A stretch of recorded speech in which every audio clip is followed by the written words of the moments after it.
Okay, good morning, good morning, good morning. Nandito pa rin kami sa isla. At tingnan nyo, ito ang aming service. Yan. Okay. Tingnan nyo naman, napakalapad ng low tide. Aray ko. Oh, ito yung mga tinatapakan namin. Hanggang doon, pupunta kami doon. Halos malapit na sa kabilang isla. Yan, tingnan nyo guys. Ang ganda. Ayun sila oh. Ang ganda. See? Fresh air. Napakalamig ng hangin. Punta ako doon sa medyo walang tubig. Pero may tubig eh. So dito maraming shells. Maraming shells. Pagka nag-high tide na to mamaya, ayun ang airstrip po, yung airport runway. Maraming corals oh. Maliliit na corals. Yan, ang ganda. Ganito ang itsura dito sa isla kapag ka low tide. Yung mga butas-butas na yan, may mga ano yun dyan. May mga maliliit na crabs. Kaya lang ayokong manguha.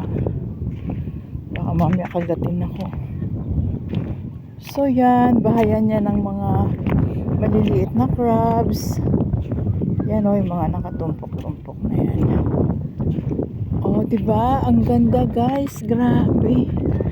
At saka yung ano, yung fresh air na hinahanap ko. Dito yun. Yun yung part ng sunrise.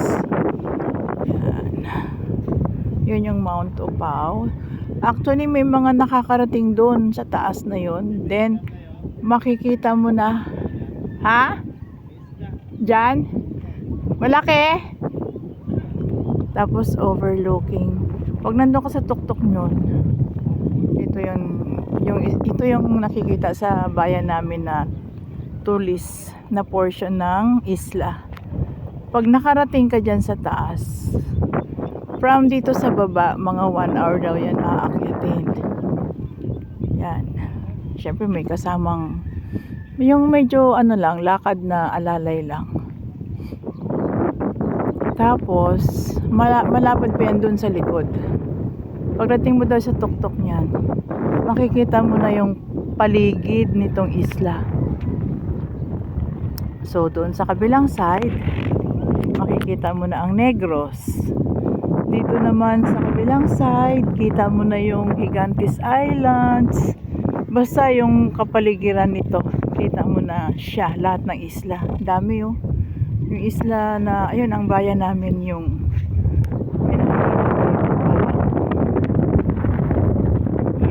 yan ang estancia. Yan, kita yung mga commercial buildings. Yan.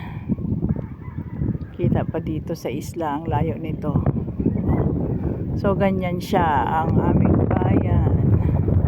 Diyan kami dumaan kahapon papunta dito. Yan. Yan ang mga nakapaligid na isla dito sa Sicogon. Yan. Dito naman sa kabilang side ang Calagnaan Island. Yan. Oh.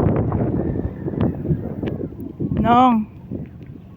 Yan. Tapos ito yung dulo ng San Fernando. Pero sa kabila niyan, dyan kami galing kahapon. Sa loob niyan, nag-trail kami. Napakaganda dyan sa loob. Nung time dati na